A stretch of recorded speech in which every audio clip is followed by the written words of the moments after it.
Back in the Saddle, written by Janice Sampson and performed by Janice Sampson.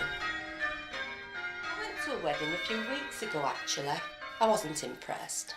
Call me old-fashioned if you will, but to me, if you're celebrating the exchange of vows and nuptials and all things matrimonial, it should be conducted with dignity, in keeping with the sense of the occasion, and certain things should be observed. Sat at a table with a knife and fork. Name tags, a decorative centrepiece, and crisp white napery.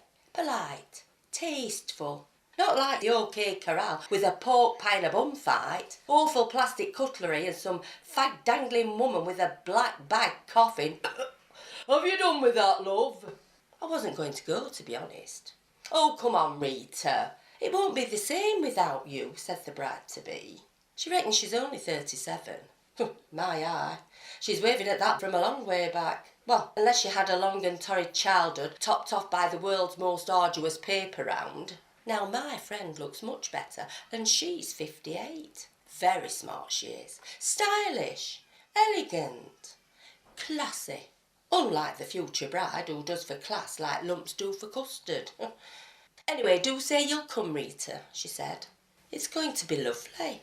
No expense spared, we've pulled out all the stops. We're having a buffet. It's French. Yes, I said. So is Maud. I think she regretted asking me for a moment. A trowel-done smile wavered ever so slightly. Tut, tut, she said. You and your little jokes. It was a civil ceremony upstairs in the pub where the bum fight, buffet was going to be. There wasn't a central aisle. The seating was arranged so as to form two aisles that started at the outside back edge, then passed through the guests to merge together at the front. Unfortunately, we all got a good look at both of them. She in a too tight white frock, and he in a too large white trouser suit. I don't know if his teeth were his own, but his hair certainly wasn't.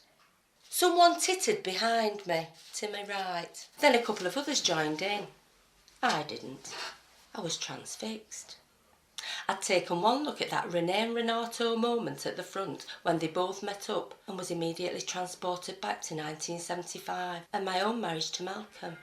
We both wore white trouser suits, as was fashionable in 1975.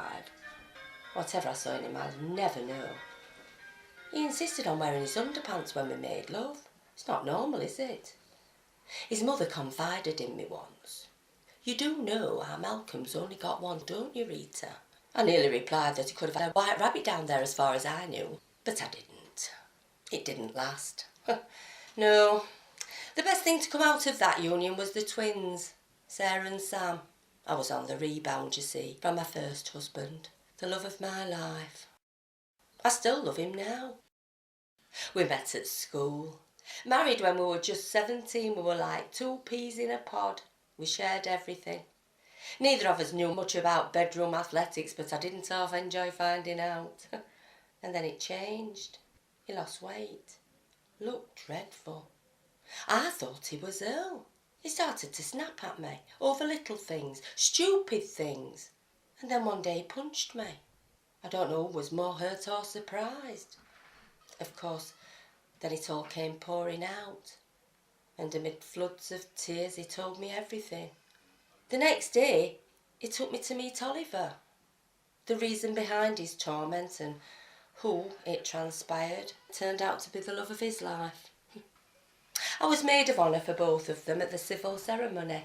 And they, well, they're the godparents to all my kids. Oh, yes. More marriages followed Malcolm. Another 2. And kids. 4 more. 3 boys and 1 girl. Brothers and sisters to Sarah and Sam. And in between, 3, well, 4 if you count workshop. That's why I hate weddings, if you must know.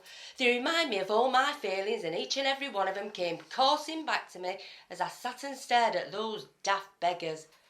Stood love-struck at the front, exchanging rings and sucking each other's faces off. Jaded.